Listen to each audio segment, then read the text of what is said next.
বকো আঞ্চলিক ৰঙালী বিহু সন্মিলনৰ 58 সংখ্যক বাৰ্ষিক বিহু উদযাপনৰ অস্থায়ী কাৰ্যালয় মুকলি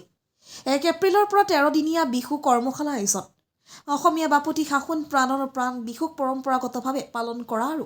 আদৰৰ প্ৰস্তুতিৰে আয়োজন কৰা বকো আঞ্চলিক ৰঙালী বিহু সন্মিলন আয়োজনৰ আজি অস্থায়ী কাৰ্যালয় মুকলি কৰে বকো আঞ্চলিক ৰঙালী বিহু সন্মিলনীৰ সভাপতি তথা যুৱ সমাজকৰ্মী ধনঞ্জয় মেধি আৰু সাধাৰণ সম্পাদক গোবিন্দ দলৈ জনোৱা অনুসৰি এইবেলি 58 সংখ্যক বৰ্ষৰ বাবে আয়োজন কৰা হৈছে বিহু সন্মিলনীৰ কাৰ্যক্ৰমণিকা সেই আঞ্চলিক বিহুৰ বিস্তৃত কাৰ্যক্ৰমণিকাৰ যাৱতীয় কাম কাজসমূহ পৰিচালনা কৰিবলৈ বকো উচ্চতৰ মাধ্যমিক বিদ্যালয়ৰ সন্মুখত নিৰ্মাণ কৰা অস্থায়ী কাৰ্যালয়টো আনুষ্ঠানিকভাৱে উদ্বোধন কৰা হয় বিহু সন্মিলনীৰ উদযাপন সমিতিৰ সম্পাদক গোবিন্দ দলৈ ধৰা কাৰ্যসূচীত বিহু কাৰ্যালয়টো উদ্বোধন কৰে বকো আৰক্ষী থানাৰ ভাৰপ্ৰাপ্ত আৰক্ষী বিষয়া মুন্না পাছনিয়ে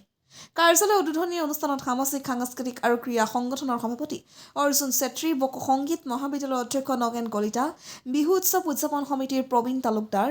জগত চন্দ্ৰ দাস পৰাঞ্জলি দাস মনোৰঞ্জন কলিতা অনুপম দাসৰ উপৰিও বিষয়ববীয়াসকলে সহযোগ আগবঢ়ায় ইফালে বকো আঞ্চলিক ৰঙালী বিহু সন্মিলনী অহা 1 এপ্ৰিলৰ পৰা 13 দিনীয়াকৈ বিহু নাচ ঢোল পেঁপা বাঁহী বাদন কৰ্মশালা আয়োজন কৰা হৈছে ৰাইজৰ সহযোগ কামনা কৰিছে উদ্যোক্তা সমিতিয়ে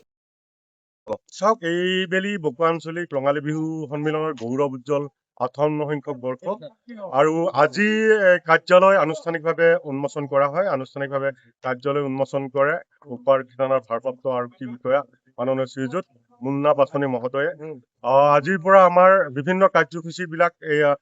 বিভিন্ন কৰ্মবিলাক এই কাৰ্যালয়ৰ পৰা পৰিচালিত হ'ব আমি বকো আঞ্চলিক ৰঙালী বিহু সন্মিলনে এক কৰ্মশালাৰ আয়োজন কৰোঁ কৰ্মশালাত প্ৰায় 1000 প্ৰশিক্ষাৰ্থীয়ে অংশগ্ৰহণ কৰে বিগত সময়বোৰত এইবেলিও আমি কৰ্মশালা অনুষ্ঠিত কৰিম বিহু নাচ ঢোল বাদন আৰু বাঁহী পেঁপা বাদনৰ কৰ্মশালা অনুষ্ঠিত কৰিম লগতে 30